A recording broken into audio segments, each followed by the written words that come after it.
And that's all very exciting. We got this down to a science now.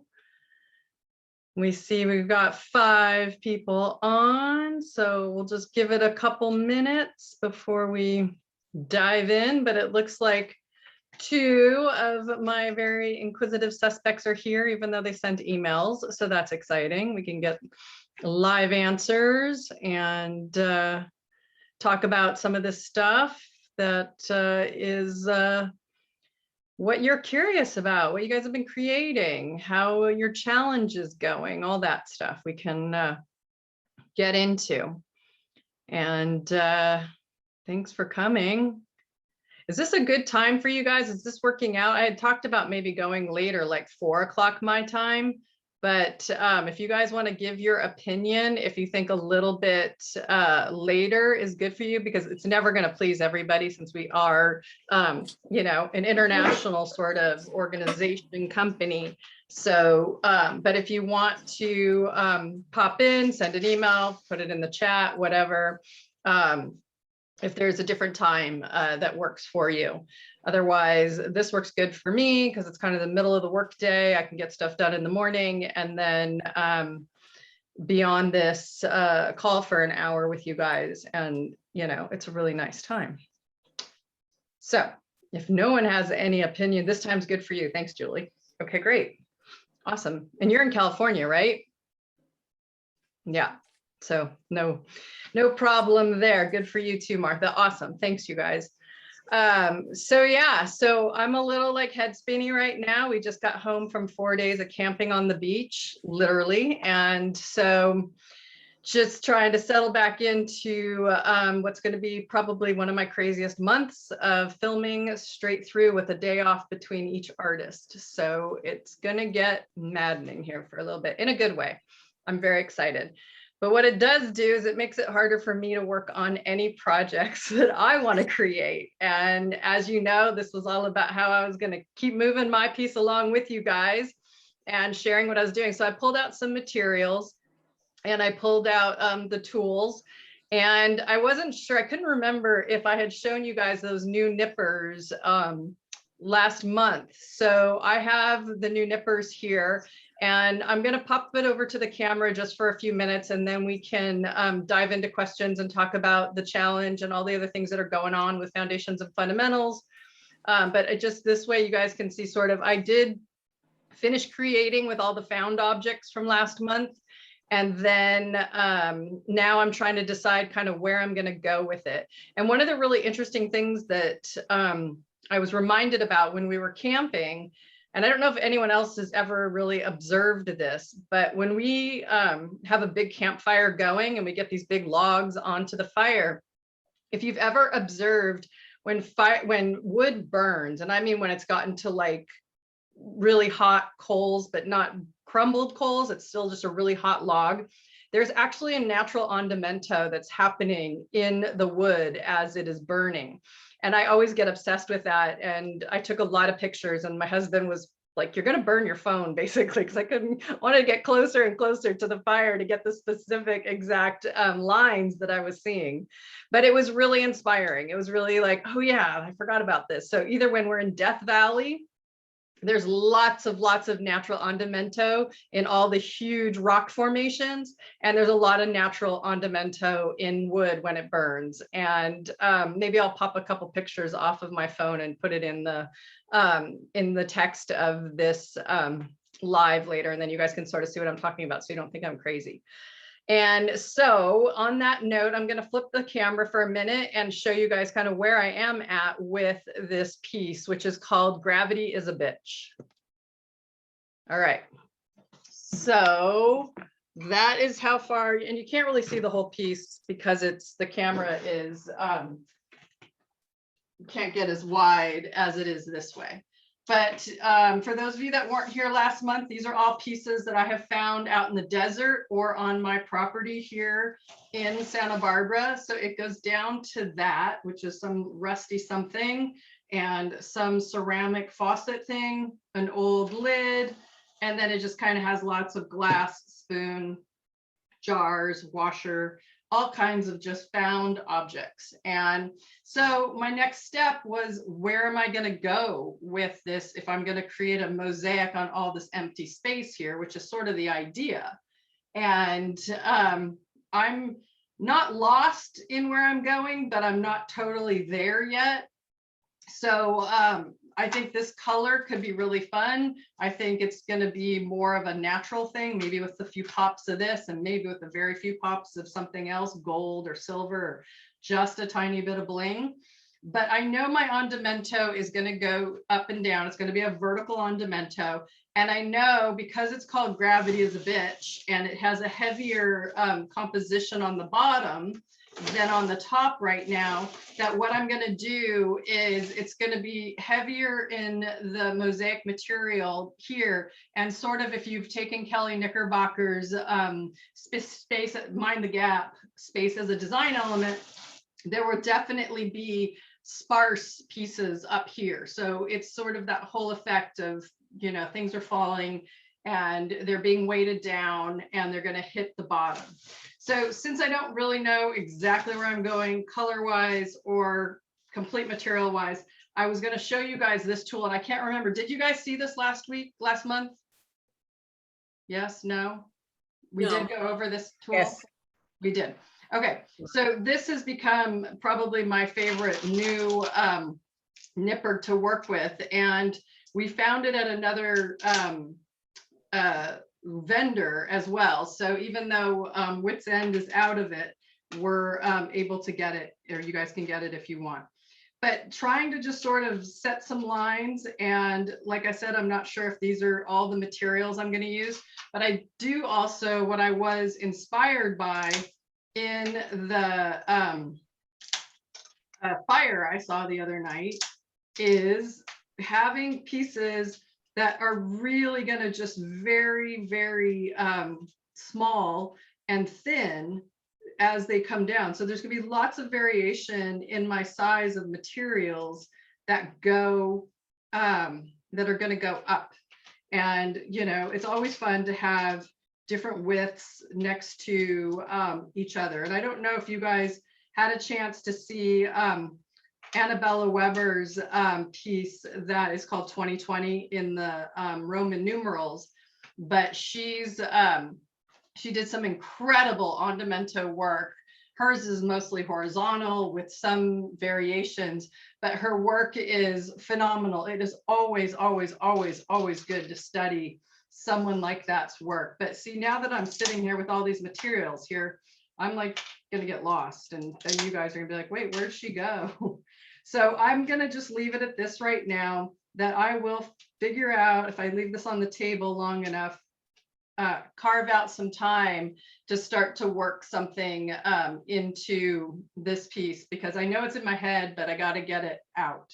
So on that note, I'm going to turn the camera back over to you guys and hear what questions you have and stuff you have going on.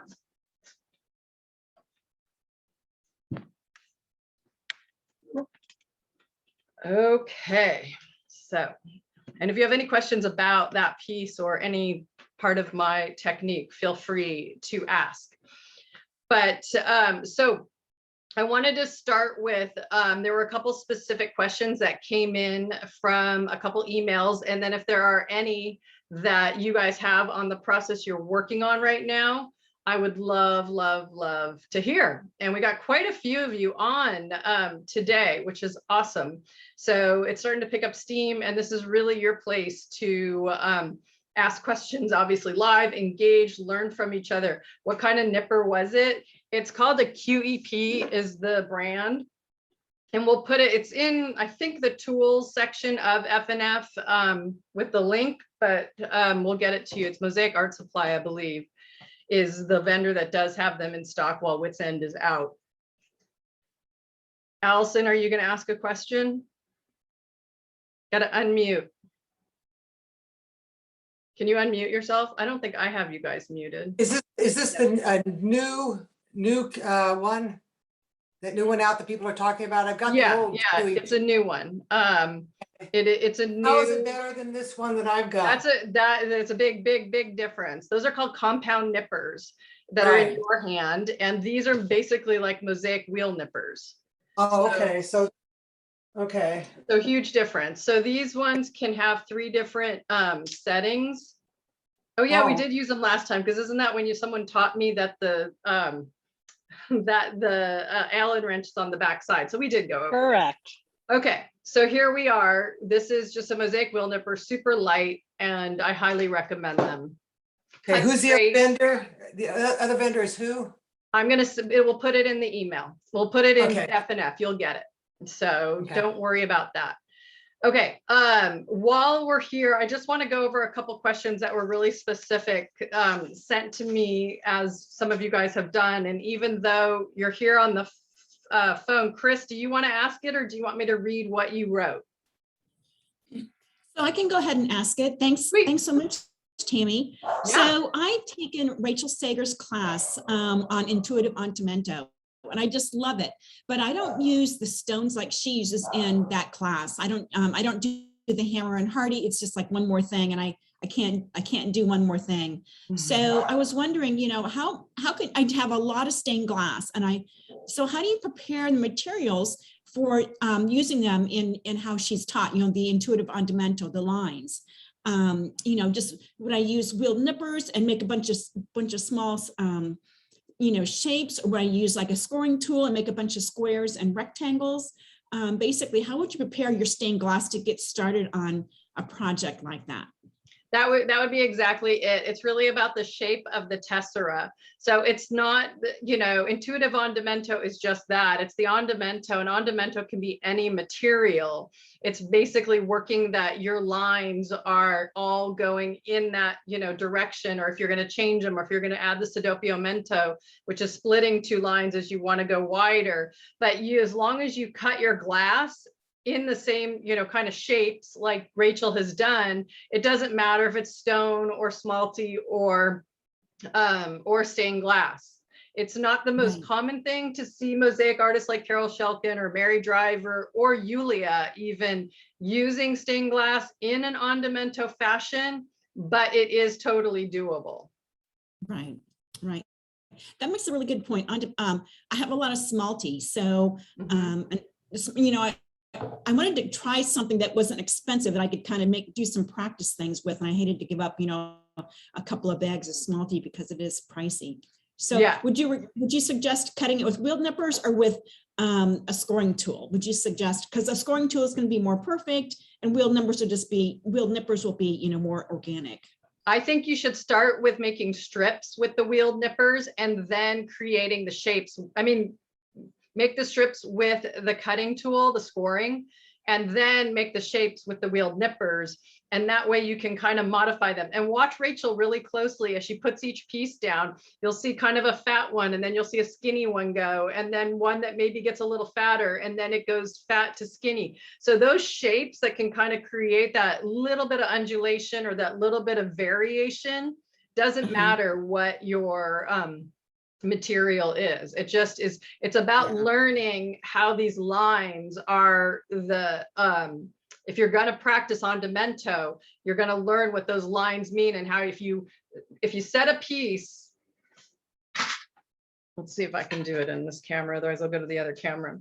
If you set a piece that's like this shape, and then you put this one on top of it, that's terrible. Yeah. Why would you do that? You don't want them to be all missed. But if you set one and you see how those are so much closer point to point, that's what you want. Does that make sense? I can go do it on the other camera. That's not fair. Hold on. Let's just do this because it's, I think, a good lesson.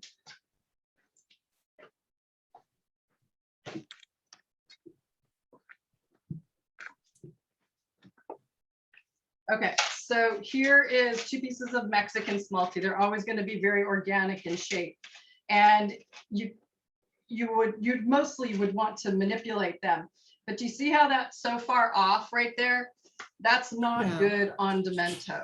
What you want is to make sure, like how these are all lined up, that they're staying point to point, that they're staying in a place that is it has movement, but they're never going to be offset, because then that throws your line off. So Right. you can do it in stained glass. You can do it in smalty, which is expensive, like you said, or you can do it in stone.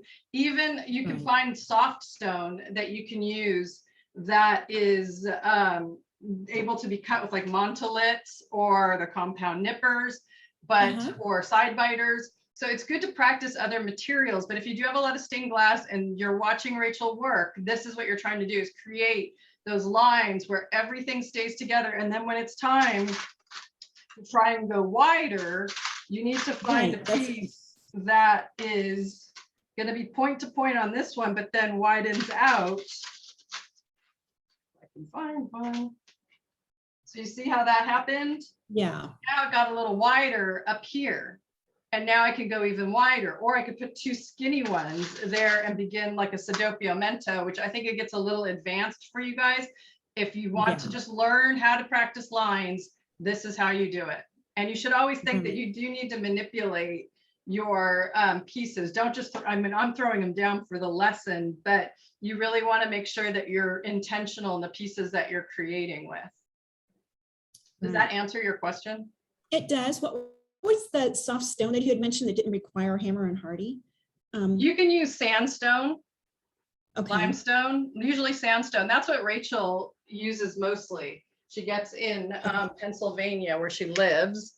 And so you can use that, but it's more about the nippers that you're going to have to use. You never want to use your glass wheeled nippers for stone. Okay. But there's plenty of ways to get a workaround a hammer and hardy. I mean, I have such a love for the hammer and the hardy. I have a love for what it creates, but I don't have a love for the pressure it puts on people that are new to this, that are being told that's the way, because it's not. The way is to learn. The way is to learn the lines. The way is to study other people's work. And then if you have to figure out ways to use other tools, you do it. Murray Swinnon never uses a hammer and a hardy in her workshops. She always uses montolets. Okay. So don't feel that pressure. Feel more the pressure of good lines. That's what we want. Okay. All right. Thanks for answering that. Of course, of course. And feel free to email me any more questions along those lines if you need to. Okay. Martha, do you want to ask your question since you happen to be here? Your questions? You can go ahead. If you don't mind reading them out, that's You want me to read them? Okay. Sure. Okay, the one about, okay, so this is kind of going to lead into the challenge, which I think, especially with the piece that I've created, and I don't know how many of you have seen the piece that I did called Tethered, which was our, we had that very horrible mudslide here in Santa Barbara in 2018, and 23 people died in one night. And I made a piece and I ended up giving it to a fire captain who had found a 6-year-old boy not alive at the train tracks from the mudslide. That piece was all found objects. That was my cathartic sort of way of coping with the disaster here and knowing people that passed away. And so this piece is sort of a derivative of it, just in the sense that it's a black substrate, it's a lot of found objects, but it's not, to me, as a dark situation. And so when you are working in the story idea of what the challenge is about, which is found objects, it's about the story, but when you create art, it's never about I believe, it's never about telling someone what you and why you created it. It's about them creating their own emotion out of it. And so a lot of artists put artist statements up and say exactly why they made what they made and where it came from, which is important. But I also think it's important to let someone else's viewing of it be their emotion, let them have their experience, because they may have an entirely different interpretation about what they're seeing. So no, I think it's more important that you create something and let it be your story and let them enjoy it and observe it for themselves.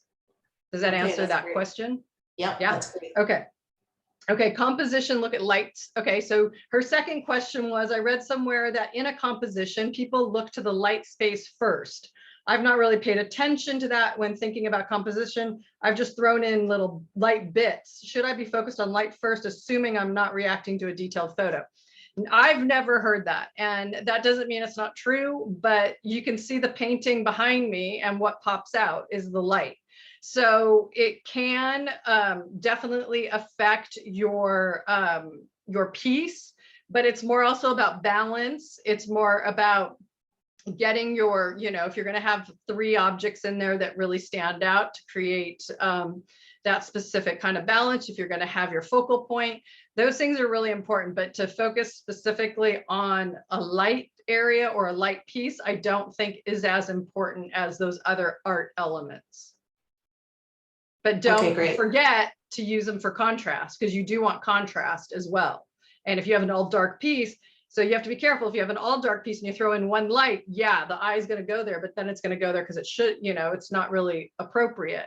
So if you have your focal point and you keep your tones and values, however you want to do it, just constantly think about, the balance of how this piece is coming together. Is there a point when, if you haven't finished a piece, it's really been too long? You should see inside my closet outside. I have a collection. That's totally up to you. That is 100% up to you. I know people that have created mosaics and it took them 4 years to do one project. And because they got better over 4 years, they went back and ripped out the stuff they started in the beginning. But that's a total call on if you love it, even though it's been sitting in a closet for 4 years, and you pull it out and you want to finish it. And it's all learning. It's all practice. It's all just, getting better at what you're doing. So if you do it for a practice piece and that makes you feel good, use it, do it. Is it a good idea to keep progression history photos? Yes. And it's a good idea to keep them. That's your journal. That's your way of going back and saying, oh yeah, I did that. Don't ever delete them. And, if you are better than me and you actually keep files on your phone, then you can even keep them in project modes, and then you're even more organized, unlike me. So I highly recommend always keeping your progress photos. And, I think it's a very, very important journaling to your process. Okay, that's great. I was going to delete them all. No. That's how you learn. This is all about, you guys have a way of creating and learning, and now you need to record it somehow so that you can see and go back. It's the same idea, sort of, with having the sample boards. So if you create something and you do the 4 or 5 different grout colors, then you can go back and look at those and refer to them. So no, it's all good for reference for you to have those sort of things. Okay, great. Thank you. Absolutely. So does anyone have any other questions? I have 2 fairly easy technique questions. And one is, I think in some of your work, you did have used iridized glass outside. And when you have the iridized transparent glass, it looks very different depending on which side you have the irid. And do you have any preference of which side you have the irid, down or up? Well, iridized glass is usually only iridized on one side. Right, but if it's transparent, then you can flip it so the irid is down. And like when you do fusing, this gives very different visual effects depending upon whether or not you're down or up, because it's transparent, so you're going to have to put a white thin set behind it anyway, but it looks different. And I think that's a total, just artistic question to yourself. If you like it and you like it.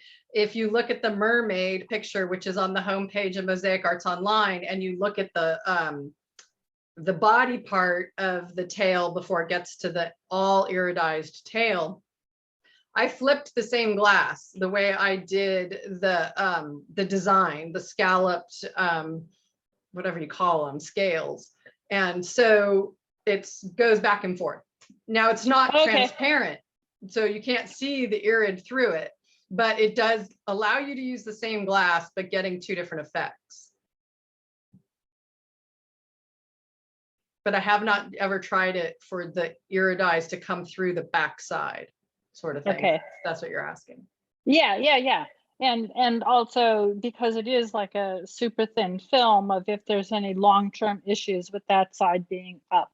No, it's fused. So if you look at my mermaid, and I used for the mermaid, for the tail, the body part of the tail and the tail, it was Spectrum glass. I used Paul Wismach for the water, and the same on another big piece that's at the same property is called the Family Mural. All iridized outside. They've been out there since 2015 and they're fine. Okay. And then the next thing is when you're using like mesh, but thin setting pieces onto the mesh of, some people say, okay, they don't like using parchment paper or saran wrap, or, I mean, what is your idea of the best sort of plastic material to lay underneath there so that you can pull it and not lose any adhesion of the thin set when you set it? If it's, usually it is saran wrap. It's just, to me, it's always been the easiest because it can be kind of taut. If you start using like a drop cloth of plastic and you can't get it taut, you're going to have issues. So if you're working on a board and you put the board down, you put your design down, you put your saran wrap down, just make sure it doesn't slice, you don't get it to cut and rip. And then you put your mesh down, and then you can do your tessera with the thin set. So I am mostly a fan of saran wrap, sometimes 2 layers, if that's, if I'm worried or I'm working for a long period of time on a commission that I know it could upset the saran wrap. But once you finish a section, you should really, either set it aside if it can be in pieces, or cover it, and, just really take good care of your pieces. I mean, I work outside when I'm doing large scale commissions in my outdoor studio, and it's, a little bit in the elements. It is a hard structure that I work under, but I do have open space, and so it just depends what I'm working on, but I really try and take good care of my pieces when they sit outside. Okay. I don't see you, Mary. Did you fall off? I have a question. Oh, there you are. Okay, go ahead, Minnie. Just a quick question about that thin set. So is it normal to have the stained glass kind of pop off the mesh after you've buttered it, after you've put it on and then, applied it on the mesh? It shouldn't be popping off if you're using the right thin set. So for thin set is the Adasilex, I can never say it right, the Mapei P10 glass and tile adhesive, or your Laticrete 254. You're always better off to use them both with their appropriate admixes instead of water. That will make them so strong that they will stick to glass, which is a very slick surface. So thin set really likes to get into something porous. So if you're going to use a thin set that is not meant for glass, it will probably pop off. And so you have to really think about those things when you're doing, work for other people or things you want to last a long time. But there's no reason, if you're all interested in this like professional installation style of thin set to mesh, I highly recommend Jennifer Coons's course, which is the professional installation course, because that's all she does. Unless she's doing community projects where she's got a bunch of kids working on a bunch of different things, she'll use the tile tape, the contact paper and tile tape. But if she's doing it for a large park or a hospital or whatever, she's big on stained glass, and she's big on mesh, and she's big on thin set, and none of her pieces fall apart. Okay, so it doesn't have to do with that I didn't use the right consistency or that it was too dry. It could be. It's been like 90, 98 around here. It could be that too. It could be that Okay. too. I mean, that's the thing. We can't get lazy. If it's going to be hot and it's going to be dry or whatever, then you got to go, smaller amounts of thin set so that it doesn't dry out on you, and make it over and over and over again. And I'm a fan, some people don't do it, but I'm a fan of putting just I take an old rag and just damp and cover my thin set pot if I'm, in between pieces or whatever, just so it doesn't get too dry or skimmed out. But you don't have to do that if you're working in small little, I save those little salsa containers. They're like 3 ounces. And then you just, mix it in that, or my silicone tubs if I'm making a little bit bigger amount. Thank you. Yeah. Who's got another question? Rachel. Yeah. Sorry, Rachel. I saw yours. You were so appropriate and did it this is Rachel's first time. And I think Dahlia's first time. Welcome, both of you. Thanks for coming. Okay, Rachel, what's your question? It's, I guess I have trouble figuring out if my abstract work is any good. And I didn't know whether there was, things I should be looking for when I evaluate it. Like, I don't know if you can see this, but, so I just finished this piece. Yeah. That's And great. it's sort Yeah. Okay. I see So it's sort of like, I don't have any idea of whether I think it's good or not. Where when I do, which I've been doing a lot of more photorealism, where it's, I can see like, oh yeah, that looks like the photo and that is really good. I mean, I can judge it better. And I'm having a hard time judging my abstract work because I was like, I don't know. Well, and that's exactly it. There is a few elements that go into abstract work, and a lot of it is just your basic design elements of thinking. If you're going to have one focal point, or if you're going to have, more than one, if it's going to be offset, if it's going to be something that sort of is based on something like a flower bouquet, but it doesn't really look like a flower bouquet. The person's work you might want to study right now is Kelly Knickerbocker. And if you go kind of farther back into her work than what she's doing now, which she's doing a lot of abstract, but she's kind of altering the tops of tiles. We actually do have a course coming out that is abstract with her, but it's not coming out for a couple months. And it is about that. It's about really just kind of learning the elements of what makes an abstract piece and what makes it successful, so that when you do look at something like the piece behind me, you really enjoy looking at it, because that's obviously an abstract. And what is it about it that like makes your eye go in a very specific way, which is very much part of abstract work. It makes you see something and say, okay, I like that. Can I see it again? And you see it 3 times or 5 times. And so those are kind of the different elements of what abstract art is. It doesn't mean necessarily that if you put a bunch of swaths of color in stained glass on a substrate that you want to call it an abstract. Yes, it's not an image, that's for sure. But did you follow sort of what some of the guidelines are for making an abstract? Did you have this one thing, or did you have 3 elements? Or was it sort of a flower bouquet, but doesn't really look like a flower bouquet? So that's sort of, if you want to take a couple steps backwards and just study what abstract art is and then execute something, you might feel different about the way you evaluate it too. Does that help? Yeah. Yeah, I think Kelly's course will be huge, because I think there's a lot of people out there that really want to do abstract, but then they're very, what does it really mean? And she breaks it down in a very, very basic way, and she's teaching. Does that work? Does that work differently if you're primarily not using found objects or smalty, but if you're using stained glass to create your abstracts? Because those materials are very different. They are very different. And no, again, it goes back to, you can use stained glass and still create abstract, kind of like what Chris was asking in the beginning. Just because she wants to learn on Demento, it doesn't have to be in stone and smalty. You can learn and use stained glass for abstract work. Absolutely, 100%. It's about color. It's about, you could go online and probably Google abstract art and get a very basic kind of tutorial on it. And if that can guide you a little differently, and maybe you make small, practice pieces that can start to make you understand what the elements of abstract are, so that it can be executed in a more organized way. Because abstract can be very hard. People think it's easier because it's not doing an image, it's not doing a portrait. And abstract is not as easy as some people assume that it is, just because there's no image.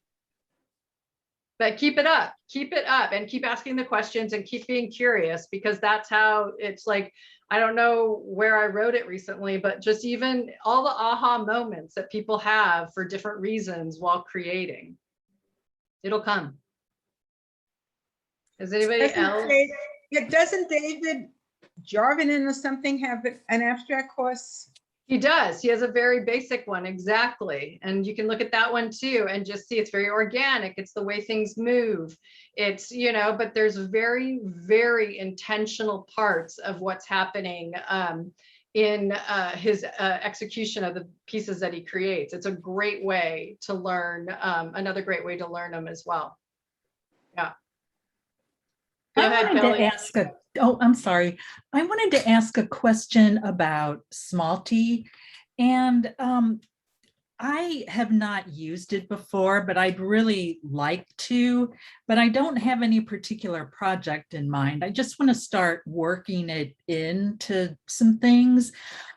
And my question is, what is the best way to buy it for that purpose? Because it's expensive, so I don't really want to buy a whole lot. So I want to be wise about what I do buy and whether I should buy Italian or Mexican or just to get started. So for me, if it were me, I'd probably start with Mexican, because it's probably the colors that you're attracted to and the textures and the different things that they're capable of doing. And with the Mexican, you just go to smalty.com and they sell color mixes. So this little bin here is called the Ocean Mix. So it comes with like 5 or 6 different colors in it, and they gradate. So they go from the really light to the really dark, but they're all, you know, the teal color Ocean Mix, as they call it. And then those are not hard to cut with the nippers like you saw. And it's a great way to add a little splash of color. It's about $30, $20 or $30 for a pound, which is what that is. Okay. So I don't know what your budget is, but yeah, you could get a couple different mixes. And then if you ever have studied my Mexican blankets that are somewhere on FNF, that's a great way to work in Mexican Smalty, because there's no ondimento. It's more about fitting the pieces together. So you kind of break lines instead of creating lines, but it's a really attractive way to work with Mexican Smalty and kind of get it, you know, an idea of how to play with it. And it, like I said, cuts with nippers. You best to use it with thin set, but it can be used with other adhesives as well. And you can, the other thing that's great about Mexican versus Italian is if you grout it, grouting Mexican is fine and it'll look exactly the same once the grout goes over it. With Italian, because when you're using Italian, hold on, let me get some. When you use Italian Smalty, this is called an A cut. It's a little blurry. So this is called an A cut, and it's got these like pock marks. Right. Ooh, I'm so sorry. There it is. So there's a hole right here in that piece. And if grout gets in it, it dulls the whole piece. So it's best not to grout Italian. I know some artists do it, but I don't recommend it because it will dull the glass just because of those pock marks and stuff like that. Okay, great. That's helpful. Yeah, so try it out, but I definitely suggest smalty.com and getting a couple color mixes. Okay. Cool. So Kelly, you had a question? Yeah. I just want to make sure that right now on that commission that I'm doing of the sheep, yes, I'm using DAP seal. DAP quick seal. Right, just the little dots of it on the back of the pieces and putting it on the mesh, because then the thin set, there's place for the thin set on the glass. That's still okay, right? Yeah, you could use weld bond. You don't need to use DAP quick seal. You want the adhesion to be the thin set to the tessera through the mesh. So whatever you want to use as your little bits of dots of glue that are just holding it to the mesh, it can be Elmer's. It doesn't have, you don't have to spend money on DAP. DAP, so someone asked, I don't know if it was in this group, someone asked about Lexel. Was that anybody here? I think it was on FNF, but I didn't remember who it was. But so Lexel and DAP Quick Seal are caulking. They're caulking for your bathroom and for your kitchen. They're meant for water to get on them, but they're also basically an adhesive. So even though we use them, you know, as our adhesive, you go to the hardware store, it's going to say caulking on it. And that's because the plumber's going in there to get it as a sealant for somebody's bathtub or kitchen. So just think about those things. They're still good. The Lexel, what's cool about Lexel, if you didn't watch the adhesive video, is it has a little bit of a more rubbery texture. So things can actually move a little bit more, but they don't come loose, sort of thing. So anybody else have any questions? I'm seeing you guys, nobody's got any more questions. Okay, so Wait, go ahead. I'll ask you another question. I'm sorry. That's Totally okay. unrelated to like making projects. So I read something about you going to see the 50 Faces portraits, right? Yes. And so I got a ticket. How do we find out about those type of things? It just happened to be that I follow Gila on Instagram, and she was doing a class out there and said something about it. So I immediately was like, let me look this up. So how do you find out about those kind of things? You know, that's really a good question, and I don't know the answer because it's the thing about the Mosaic community, and just having been in it for so long and knowing so many artists and teachers because of my job and what we do, the people that are hosting the people that brought 50 Faces to the Muckenthaler Cultural Center in Fullerton is an Italian group. And the kids, they're not kids, the students that made those portraits are in their 3rd year of a 3-year program at the Mosaic School in Spilimbergo, Italy. So it was originally brought to a place in Marin about 3 years ago. And then Catherine England, who's one of our instructors, and I'm sure many of you have heard of, lives in Fullerton, and she had seen the exhibit in Marin. And so she brought it, coordinated it, and brought it to Fullerton. So I, on a day off, went down when Gila was there, and I went and filmed it. So if you didn't get to see it on the Instagram, I have more footage we're going to put together. Jerry's going to edit and put together, and we'll have it on our YouTube channel so everyone can see it. But basically, those kinds of events, if they're happening, you just kind of have to follow, I hate to say it, social media through the artists that you like. And like you said, you follow Gila, and Gila's doing a lot more posting of this kind of stuff in her classes than she is doing in her email, I guess, newsletters and stuff like that. So she will be coming here in March of next year to film the workshop that she did that is based on that school in Spilimbergo, where it is taking portraiture and using smalty and piqué assiette and the broken china to create the portraits, and it's amazing. Okay, that makes sense. Thank you, Mary. It's I think Mosaic Arts Supply has them. Yeah, that's where someone had told me to go after. But I heard in October, which is now around the corner, that Wits End is going to get them back in stock. So it sounds like these guys just have to make more, and it's COVID and everything else that's going on. So that so they're coming.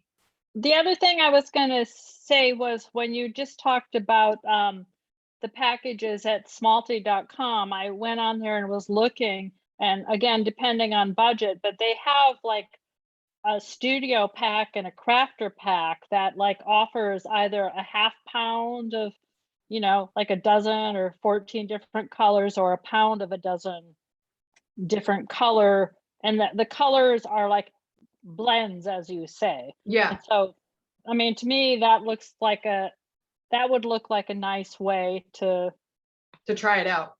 To try it and have at least a selection of colors. And I think the smaller quantity of 8½ pounds with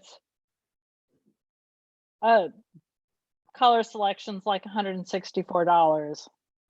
So it's not cheap, but you're getting a selection. Yeah, you get more color choices and you can play with them and stuff like that. And when I teach my retreat in Mexico in Todos Santos, that's all we work with is Mexican Smalty. So I teach how you can create anything from an image to abstract or whatever in Mexican Smalty. And so it's always been just my favorite material to work in. And I always try and convince my clients if they ask me to do something, which my last one was the B, the letter B, and I did that in Mexican Smalty. So that it is my go-to, but that's me personally. Other people love stained glass, and I did a lot of stained glass as well over the years. So anybody else have any questions? I just want to say that I've gotten a lot of quarter pound of Smalties.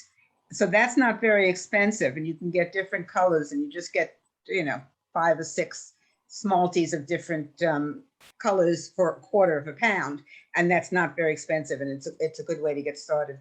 Yeah, and we have a lot of we have a lot of courses that are great. You have Annabella Weber's All About Smalty, which I think is excellent because it just gives you an entire overview of different ways to cut and use the Smalty, including the nippers, which is great. And then like the piece behind me on this shoulder, this whole backwards thing, the Margot Anton and her using it to create her shag effect. And that's all Italian Smalty. But again, with nippers, it's really, it's really important to know that don't let the tools intimidate you. I know there's a few out there that are very specific of using their hammer and hardy, and it's great to learn it. It is a fun tool to use once you're good at it, but it has a learning curve and it can be challenging and it can be expensive if you're trying to cut Smalty and all you cut are a bunch of shards and now you're sitting there frustrated. So I totally get it. Anybody else questions? Is everyone working on their challenge for this month, which is whizzing by? Found objects, really cool stuff. Lots of enthusiasm. All right, well, we'll have a different subject. I'm so open to like ideas. If anyone's like, oh, I want to try this, and we did that as a challenge, feel free to email me and you can ask me anything. Dahlia, I see a piece behind you that looks a lot like a piece behind me. Did you make that? Yeah. What's it made with? Actually, it's all stained glass. It's stained glass and some beads.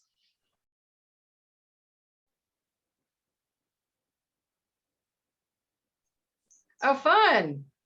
Oh, very fun. Oh, that's great. I like the frame too. Thank you. Actually, I was going to post this in the forum for getting feedback, because this is an example of something where I'd like to know, based on what I obviously can and can't, based on what I see, what would be the next thing if I were to do this again, what should I do differently?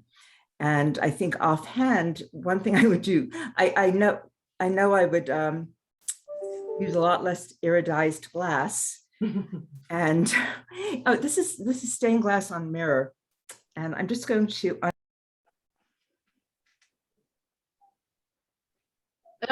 So while Dahlia is figuring that out, just so you all know, if you haven't seen it, we've added a new section to the premium content called Feedback Forum. And that is a place where you can go specifically to ask like what she's asking, how she could do it differently, how she can grow and change. And it will be feedback from me that is honest. It won't be that's pretty, that's cute, that's, just something simple. This is about how you can do it differently if you were to do something else, or what's missing, or how you can better your next piece. So it's constructive criticism. That's at Feedback Forum. So feel free to send pictures, post them, be open to hearing how you can do it differently, if that's something you're looking for. One thing I know I would do differently is I have a very small base for my big vase. So and I think that kind of really interferes with the composition. But I will post it and look forward, because otherwise I'm just kind of working in a vacuum. Yeah, and that's exactly what we all, it is being home alone, working in a vacuum is very hard. And that's exactly why we started this membership group, is to sort of take that element and try and shave it away a little bit so that there is some engagement, there is some learning. But I know it's hard that people like to post their stuff and maybe they're not looking for feedback. So that's where it goes to completed works. You just want to show what you're working on and move on to the next thing. But if you want some constructive feedback and you're looking for how you can do it better, then you definitely want to put it in the feedback forum and take it from there. Thank you. Yeah, and I think it's a really a great thing to have that we've just added. So and the other thing we're going to do is I'm going to be filming tomorrow our demo in under 20. And it's going to be very exciting for those of you that I know for many of you, winter is looming not too far away, but it's going to be about how a very simple, I know you all can see the lightweight concrete sculpture, but I'm going to do a demo in under 20 of how to quickly cover a styrofoam ball that you can then mosaic for exterior. And not make it too complicated, because there are ways to really, again, Sherry Warner Hunter has her very methodical way of making concrete sculptures, and so does Catherine England. And sometimes when we just want to make a little ball, we can do it in a way that doesn't have to follow too many serious rules, and it can still last a long time in your exterior elements. So stay tuned for that coming next week. And as we're starting to wrap this up, does anyone have any other questions? Just Tammy, I posted something about the graininess of my grout, and I can't figure out whether it's, the material I'm using, that it's, too old, or putting in too much water, or whether I can go with unsanded if it's going to be an indoor piece and maybe it'll be less grainy. But now when you say grainy, is that the sand that is in the sanded grout? Yeah, it looks like little tiny little, yeah, it's not smooth. It just has that grainy, sandy kind of look. Yeah, that's just the sand that's in the grout. So if you want to use unsanded grout, it'll have more of a putty sort of look that is smooth. So if you like that, then maybe make a really small piece and test it out and see if that's what you want. But yeah, I've always been a fan, if I'm grouting, that it will have a little bit of the, mine is always sanded, and it will always have a little bit of that texture, because that's what I like. And if it's over grainy, it could be old, and it could be that, the sand maybe is separating a little bit, or things are happening. All of this stuff has a shelf life. So if you're using 3- and 4-year-old thin set, it's not going to have the integrity. If you're using 3- and 4-year-old grout, it's not going to have the integrity. So you may, I don't know. I mean, I don't know how long it's been on their shelf, but I'm not, it's like a few weeks, months since I bought it. So. Then it may just be the sand. And is it a different brand than you've used in the past? Yeah, it's Latacrit. I just tried that one. I always used to use Polyblend. Then that might be it. It may just be a different brand is what's making it happen. But, consistency is really important whenever you're using thin set or grout.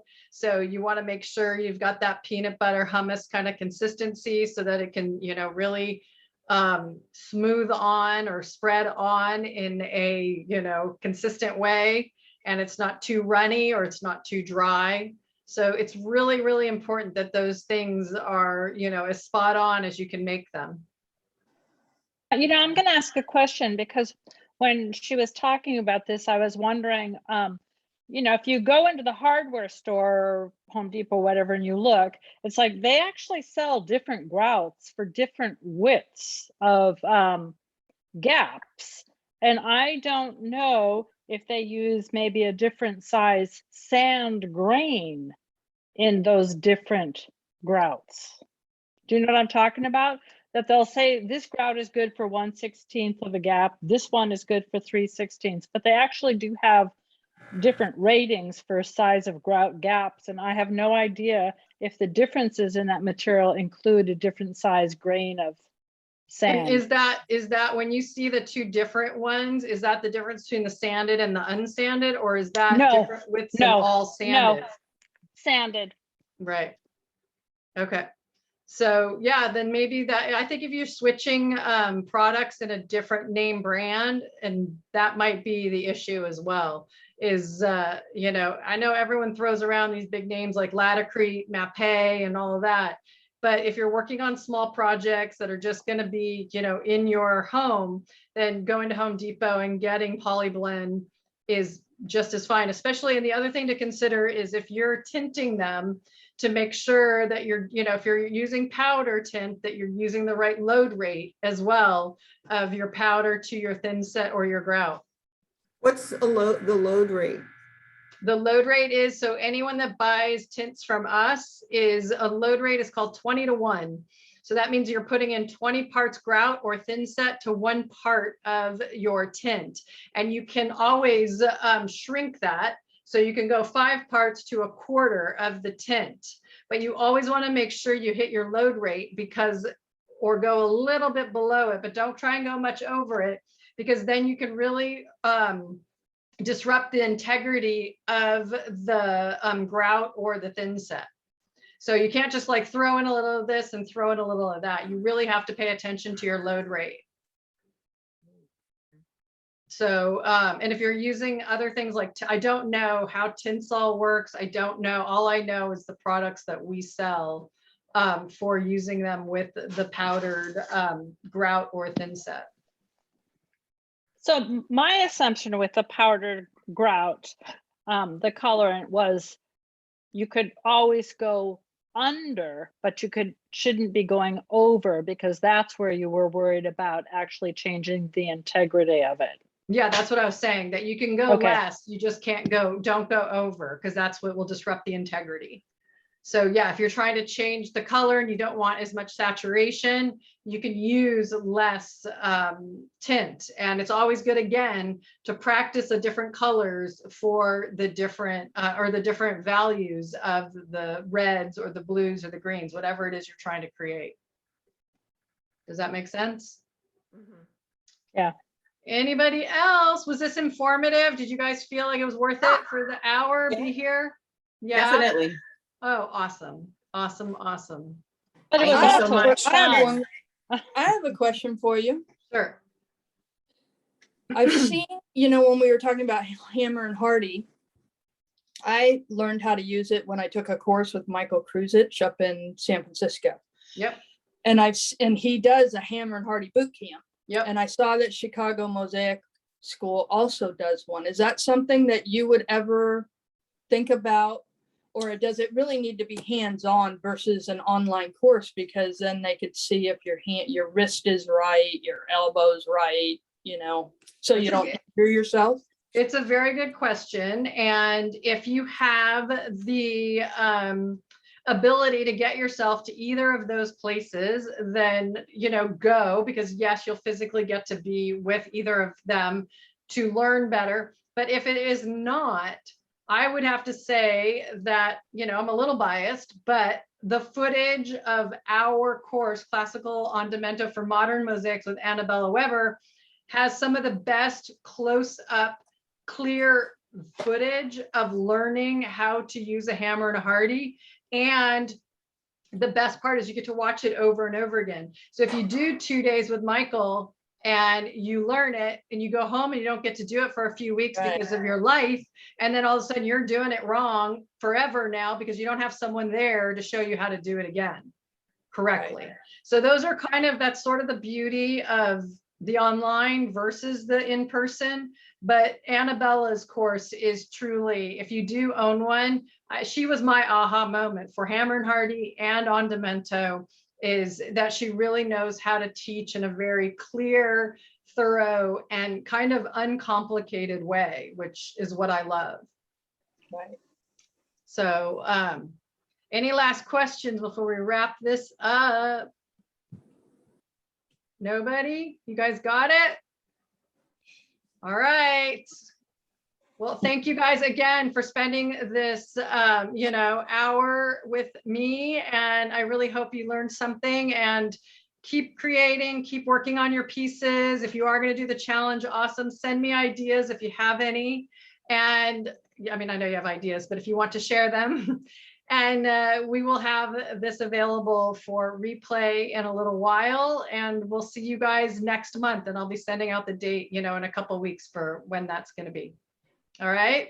Thank Thank you. you. All right. Bye. See you guys soon. Take care. Bye. Bye. Bye.